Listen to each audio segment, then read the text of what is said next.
Tinapay mula sa langit. A daily morning devotion with CRC family.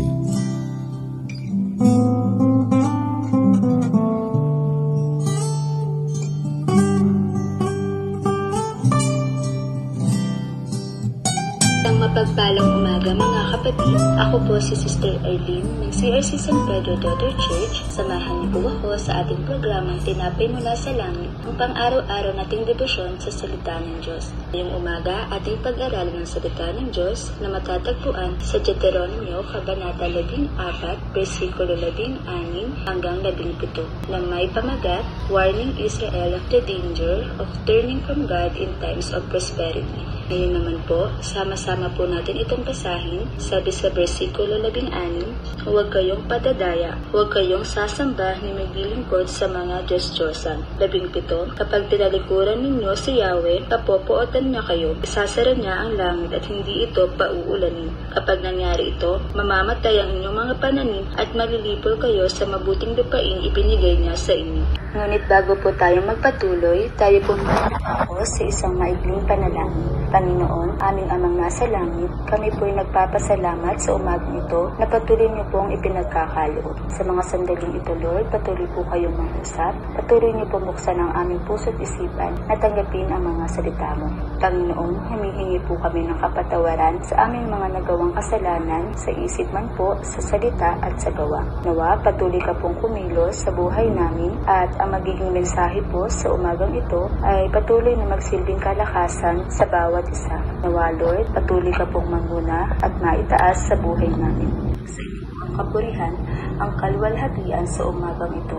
Ito pong aming samot dalangin sa tanging pangalan ng inyong anak na si Jesus. Amen. Mga kapatid, ang Deuteronomio po ay sulat ni Moses sa bansang Israel na naghahayag kung gaano tayo pinagpapala ng Diyos, kung gaano po tayo kinalulugdan sa pamamagitan ng kanyang mga likha, kung gaano po tayo pinapasagana sa kanyang nag-uumapaw na biyaya sa mga anak niya na may puso mapagkumbaba at pusong masunurin na handa siyang ibigin at paglingkuran ng buong puso at kaluluwa nang sa gayon tayo po'y managana sa lahat ng bagay. Ngunit po, merong binigay na babala ang ating Panginoon sa atin na nabasa natin sa versikulo 16 na huwag daw po tayong papadaya, na dapat mag-iingat tayo lalo na po sa mga panahon ngayon na marami pong bula ang propeta. Marami pong sumasamba sa mga Diyos-Diyosan at mabilis maniwala tulad na lamang po sa panahon ni Elias kung saan mas naniniwala ang mga propeta na tutulungan sila ni Baal.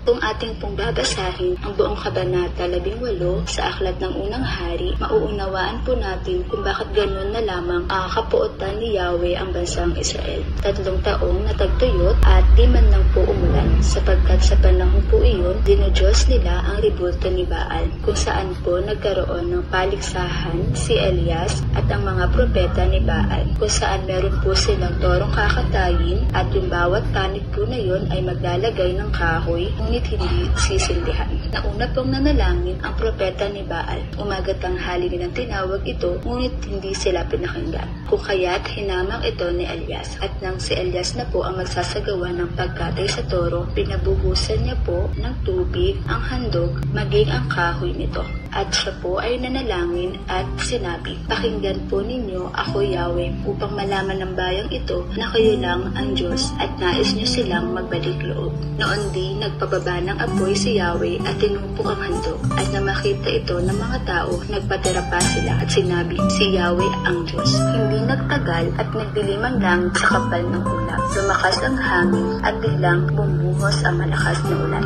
Kaya naman po sinabi sa nabasa natin sa versikulo 17, kapag tinalikuran natin si Yahweh, kakapotan niya kayo. Isasara ang langit at hindi ito papaulan. Iisa lamang ang nais ng ating Panginoon. Ito ay siya lamang ang ating paglingkuran ng buong puso. Dahil walang ibang tunay at buhay na Diyos, kundi siya at siya lamang ang nag-iisang Diyos na dapat natin sambahin. Bilang pagtatapos, sabi sa Jeremias, Kabanata 10, versikulo 10, ngunit ikaw, Yahweh, ang tunay na Diyos, ikaw ang Diyos na buhay at ang haring walang hanggan. Nayayanig ang daigdig kapag ikaw ay nagagalit at walang bansang makakatagal sa dingding ng iyong poon. Kaya naman, patuloy lamang tayong magtiwala sa Diyos, pagtingkuran siya ng buong puso dahil gagantimpalaan niya ang mga taong patuloy na nagtitiwala at naglilingkod sa Kanya. Iyon lamang po at sa Diyos po ang papuri. Bilang pagtatapos, samahan niyo po ako muli sa ating pangwakas na panalangin. Panginoon, maraming salamat sa mensaheng hinayag mo sa umagang ito.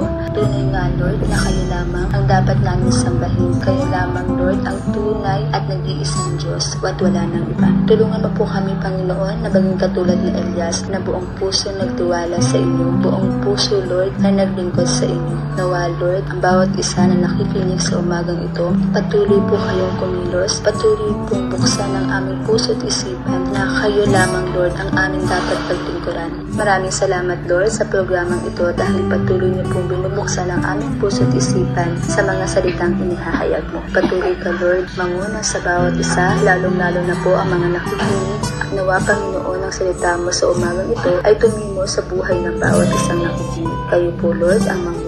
Nawa kayo ang maitaas sa buhay po namin. Ito po ang aming samot dalangin sa tanging pangalan ng inyong anak na si Jesus. Amen. Maraming salamat po sa inyong pakikibahagi sa ating programa. Lagi po natin pagnilayan ng salita ng Diyos mula sa ating puso dahil lubos ang magiging kaunawaan natin dito. Muli niyo po kaming samahan sa araw ng bukas sa pagninilay-nilay ng kanyang mga salita dito sa programang Tinapay Mula sa Langit at malaya po natin itong i-share ang video na ito upang kayo rin po ay maging pagpapala sa iba. Pagpalain po tayong lahat ng Panginoon. Marami pong salamat at magandang umaga.